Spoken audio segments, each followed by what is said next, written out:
ஒவ்வொரு முறையும் தமிழ் சினிமாவில் இவர் கிரியேட் பண்ணுற பாதை ஒரு புதிய பாதையாக தான் இருக்கும் அப்படின்றதுல எந்த விதமான சந்தேகமும் கிடையாது. ஜென்ரலாக சொல்லுவாங்க, நான்லாம் எழுதுறேன்னா என்னப்பா கிறுக்கல் மாதிரி இருக்குன்னு, இவருடைய கிறுக்கலே கவிதையாக மட்டும்தான் இருக்கும் அப்படின்னு கண்டிப்பாக சொல்லலாம். அப்பேற்பட்ட ஒருத்தர் தான் வரப்போறாரு. So let's welcome actor director Padman sir.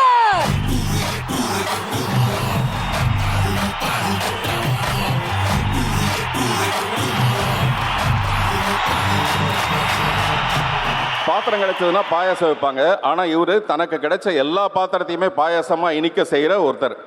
So sweet, so great, so talented, smashing dashing Dhanush. ஒரு பொதுவாக ஒரு அப்பாவுக்கு என்ன ஆசை இருக்கும்னா, அந்த ஊருக்குள்ள பையன் தன்னுடைய பேர் சொல்லும்படியாக வளரணும் அப்படின்னு ஒரு ஆசை இருக்கும். ஆனால் இப்படி ஊரே சேர்ந்து தன்னுடைய பேரை சொல்லக்கூடிய அளவுக்கு அந்த பையன் வளர்ந்துருக்கானா, இவரை பெற்ற அந்த அம்மாவுக்கு எவ்வளோ பெருமையாக இருக்கும், இவர் பெற்ற அந்த 2 மகன்களுக்கு எவ்வளோ பெரிய சந்தோஷமாக இருக்கும். கமல் சார் ஒரு சகலகலா வல்லவன் தான், தனுஷ் சாரும் ஒரு சகலகலா வல்லவன் தான். அவருக்கு ஆட தெரியுமா, இவருக்கும் ஆட தெரியும். அவருக்கு பாட தெரியுமா, இவருக்கும் பாட தெரியும். பாட்டு எழுத தெரியுமா, பாட்டு எழுத தெரியும். டைரக்ட் பண்ண தெரியுமா, டைரக்ட் பண்ண தெரியும். இப்போ நம்ம அடுத்து சொல்ல போகிறது விழா நாயகன் மிஸ்டர் ஜிவிக்கு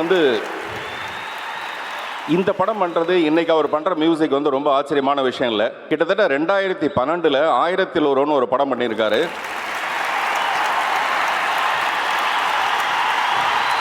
எழுதி வச்சுக்கங்க, அந்த படம் 2025 2050 கூட அந்த மியூசிக் பேசப்படும். அவ்வளவு இளம் வயதிலேயே அவர் பண்ணியிருக்காரு. அவ்வளோ பெரிய ஒரு சாதனையாளர். அவருக்கு என்னுடைய வாழ்த்துக்கள். அடுத்து ஒரு ராட்சசி, பேய், பிசாசு, இரத்த காட்டேரி. சுருக்கமாக சொல்லணும்னா இவங்க ஒரு தலைவி. சமீபத்தில் அந்த தலைவன் ஒரு படம் பார்த்தேன். உண்மையிலேயே ஒரு கதை எழுதுறதுக்கு பேப்பரும் பேனாவும் வேணும். ஆனால் தலைவன் தலைவியை வெறும் விஜய் சேதுபதியோட நடிப்பும் இந்த நித்யா மேனனுடைய நடிப்பை மட்டுமே வச்சுக்கிட்டு அந்த டைரக்டர் எழுதியிருக்காரு. அப்படி ஒரு அபாரமான நடிப்பு. அதே மாதிரி நித்யா மேனன் தனுஷ் சார் கூட ஒர்க் பண்ணும்போது ஏற்கனவே ஒரு நேஷனல் அவார்டு கிடைச்சிருக்கு. மீண்டும் நம்ம இந்த படத்தையும் எதிர்பார்க்கலாம். அப்படி ஒரு சர்ப்ரைஸ் நமக்கு காத்துட்ருக்கும்னு நினைக்கிறேன். மிஸ்டர் அருண் விஜய், மெரினாவில் பார்த்தீங்கன்னா ஒரு உழைப்பாளர் சிலை இருக்கும். அங்கே ஒரு 7-8 பேர் சேர்ந்து ஒரு கல்லை நம்பி தள்ளுற மாதிரியான ஒரு சிலை. அந்த 7-8 பேரும் சேர்ந்து ஒரே ஒரு உருவமாக இருந்தால் அந்த உருவத்தோட பேர் தான் அருண் விஜய். அதே மாதிரி இந்த படத்தில் இன்னொரு ஹீரோயின் இருக்காங்க. அவங்க பேர் என்னன்னு கேட்கலான்னு கிட்ட போனேன். அவங்க இங்கிலீஷில் சிரித்தாங்க. அது நம்ம கொஞ்சம் இங்கிலீஷ்னா கொஞ்சம் பிரச்சனை இருக்குது. பார்த்தா அழகாக இருந்தாங்க. அழகாக இருக்கிறவங்களுக்கு பேர் எதுக்கு? ஒரு பொண்ணுக்கு அழகு எதுனா ஆதார் கார்டு மாதிரி. ஸோ அதனால் அந்த பொண்ணுகிட்ட நான் பேரே கேட்கல. அப்படி இந்த படத்தில் நிறைய நட்சத்திரங்களுக்கு நடுவில் நானும் ஒரு சின்ன மினி இட்லி மாதிரி ஒரு பாத்திரம் இந்த படத்தில் நடிச்சிருக்கேன். அது எனக்கு ரொம்ப சந்தோஷமான ஒரு விஷயம். மற்றபடி இங்கே இளவரசு, வேல்ராஜ் சார், இன்னும் நிறைய பேர் நடிச்சிருக்காங்க. சிறந்த ஒளிப்பதிவாளர், சிறந்த எடிட்டர், சிறந்த ஆர்ட் டைரக்டர், இப்படி நிறைய சிறந்தவர்களுக்கு நடுவில் ஸ்ரேயாஸை பற்றி சொல்லி ஆகணும். அவர் என்னை பற்றி சொன்னார். அவர் ஒரு நோக்கியா மாதிரி கனெக்டிங் பீப்புள். எவ்வளோ அழகாக கனெக்ட் பண்ண முடியுமோ அவ்வளோ அழகாக கனெக்ட் பண்ணுவார். இப்போ என்ன மாதிரிலாம் ஒரு சென்சிட்டிவான ஆர்டிஸ்ட்டை ஒரு படத்துக்குள்ளே கொண்டு வரதா இருந்தால் ரொம்ப அழகாக பேசி எங்கேயும் மனசு நோகாத அளவுக்கு எவ்வளோ பிரமாதமாக அதை கொண்டு வர முடியுமோ அப்படிப்பட்ட ஒரு ஸ்ரேயாஸ், அவருக்கு என்னுடைய வாழ்த்துக்கள்.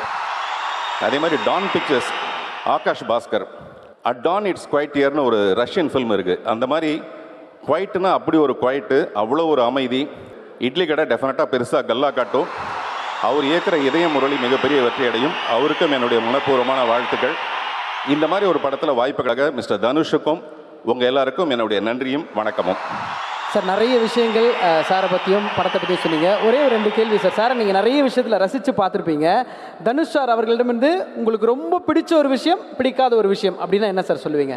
அவர்கிட்ட ஒருவேளை மற்றவங்களுக்கு பிடிக்காத விஷயம் ஏதாவது இருந்தால், ஒருவேளை அவர்கிட்ட மற்றவங்களுக்கு பிடிக்காத ஏதாவது விஷயம் இருந்தால் அது கூட எனக்கு பிடிக்கும். அதாவது பிடிக்காத எல்லாமே எனக்கு பிடிக்கும். ஜலதோஷம் நமக்கு பிடிக்குமா பிடிக்காதா? பிடிக்காது சார். ஜலதோஷம் எல்லாருக்கும் பிடிக்கும். அப்போ பிடிக்கும், ஆனால் நமக்கு பிடிக்காது. ஆஹா, பிடிக்காத ஒரு ஜலதோஷம் எப்படி பிடிக்குமோ அந்த மாதிரி பிடிக்காத எல்லா விஷயமே எனக்கு அவர்கிட்ட பிடிக்கும். சார், எனக்கு இன்ஜினியரிங் மெக்கானிக்ஸ் கிளாஸ் மாதிரி இருக்குது சார். சூப்பராக இருக்குது. இதனால தான் உங்களை எங்களுக்கு ரொம்ப பிடிக்கும் சார். அக்கா, நீங்கள் ஒன்று கேட்கணும், நீங்களே கேளுங்கக்கா. சார், அவர் கேட்குறீங்க. ஆமாம் சார். சார், அவர் உங்களுக்கு கொடுக்க வேணும் அப்படின்னு நீங்கள் நினைக்கிறது, அவர் என்கிட்ட இது கொடுக்கவே கூடாதுப்பா அப்படின்னு நீங்கள் நினைக்கிற ஒரு விஷயம்?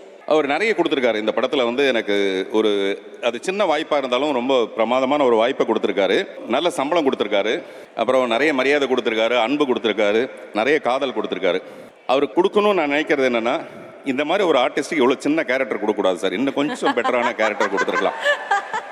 Thank you sir, thank you for the fun panther as usual. ரொம்ப ரொம்ப நன்றி.